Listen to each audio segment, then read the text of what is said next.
Hi everybody, so this is part 2 of the Desert Rose look.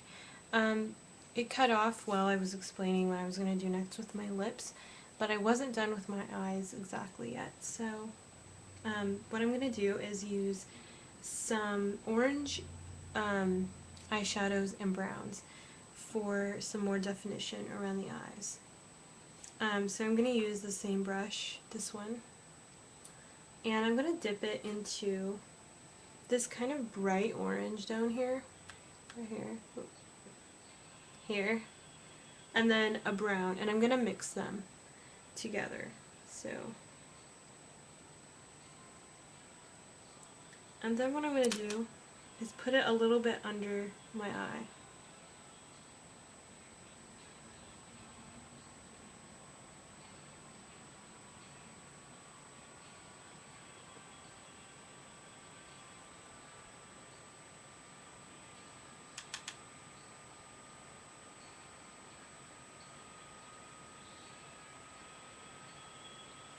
And you can also put it on top a little bit.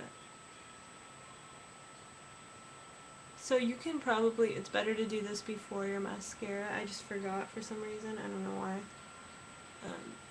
But kind of blend it up into the crease a little.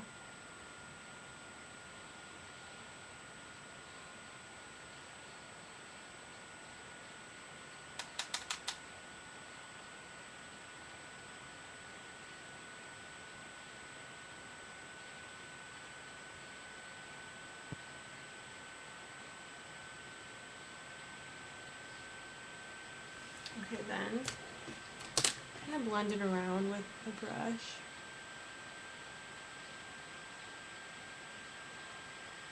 And put it in your natural socket line so it kind of just emphasizes.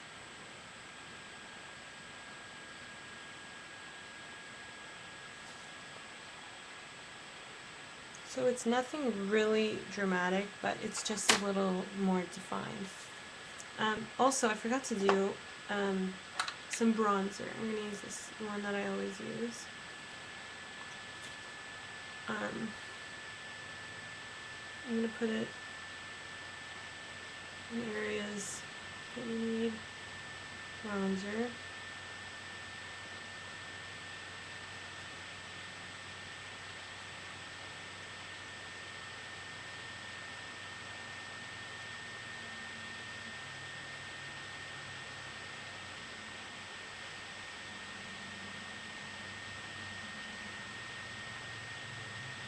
Okay.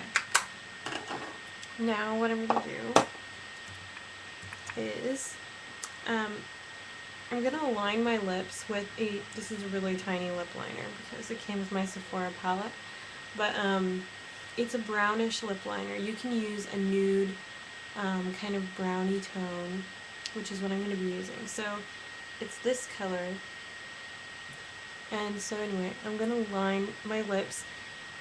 Do it to the fullest you can, so just really try and plumpen your lips up, and use this color, or maybe a shade lighter, so that you can blend it to make it look more like you have fuller lips.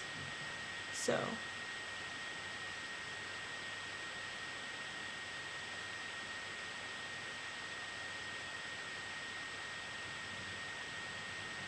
if you use a shade that is kind of like a skin color and you blend it, it will look more like it's part of your natural lips. So that's why you should use a skin color one.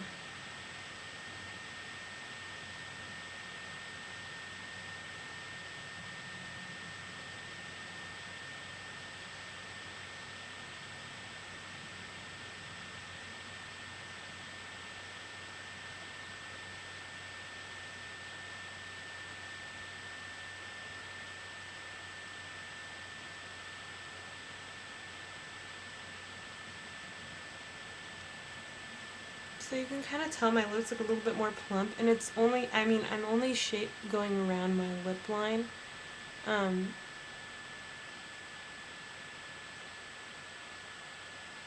just going to the fullest I can without it looking like weird. But kind of blot it in And then to kind of go with this natural looking like desert rose look, I'm going to be using Burt's Bees Natural Lip Balm, just to, because it has, what is it called? SPF in it.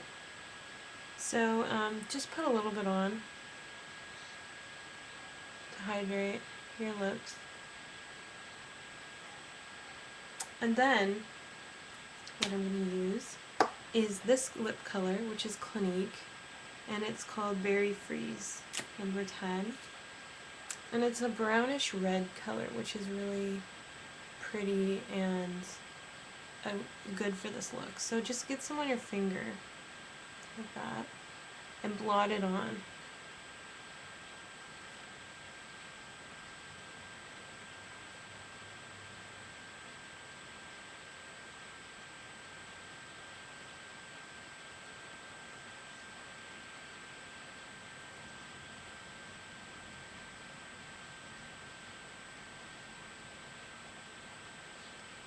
If you want to use a more matte lipstick, that's okay too, because I would rather use a matte lipstick. I just prefer them more. But this color is the color I want. It's not matte. So it's kind of dark. And if you want a more reddish look, I would say put a little bit of Russian red under it if you want that more darker kind of like reddy tone, that you, if you like more of a red lip color. But yeah, so now that's pretty much it.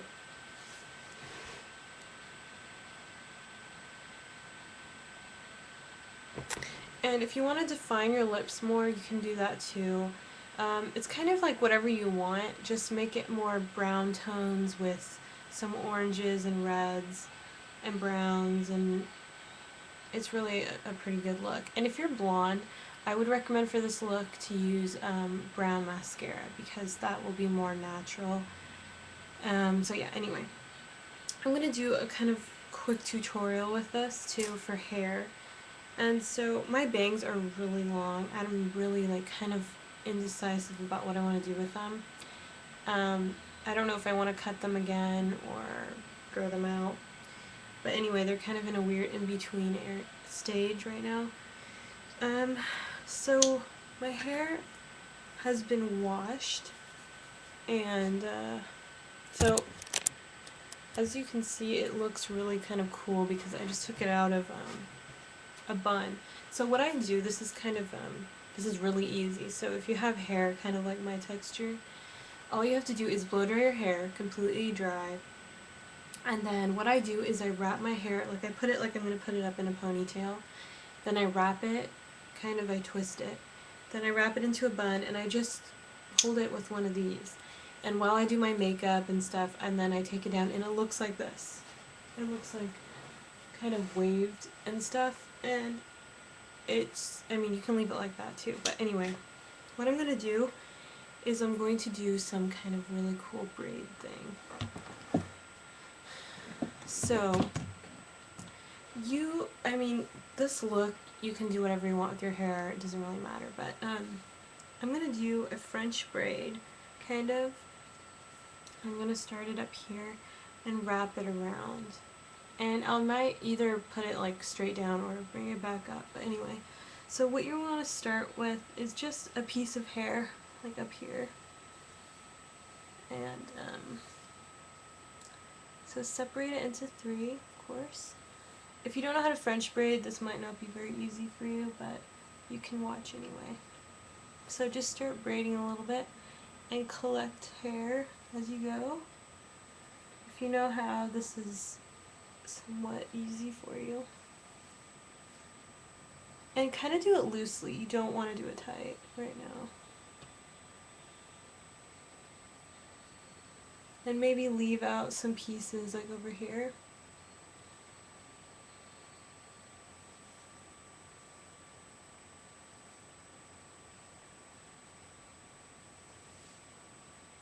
So again, leaving it pretty loose, but Now we're kind of going towards the back. So this is where it's kind of confusing. You have to do it by feel.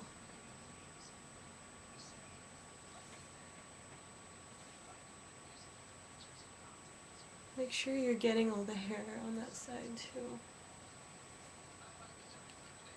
So now you have to switch. So you bring it back, all of your hair over here. And it's okay, it doesn't have to be very neat, so if you kind of messed up a little bit while you transitioned it over, that's fine. So at this point you can either go straight down and just make a regular braid, or you can bring it back up here. So I'm going to try and bring it back up. It's a little tricky if you're not very good at braids, especially French braids.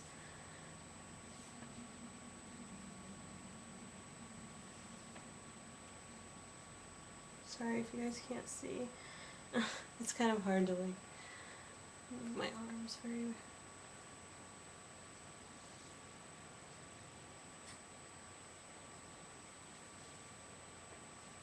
So now what I'm just gonna do is just braid it up.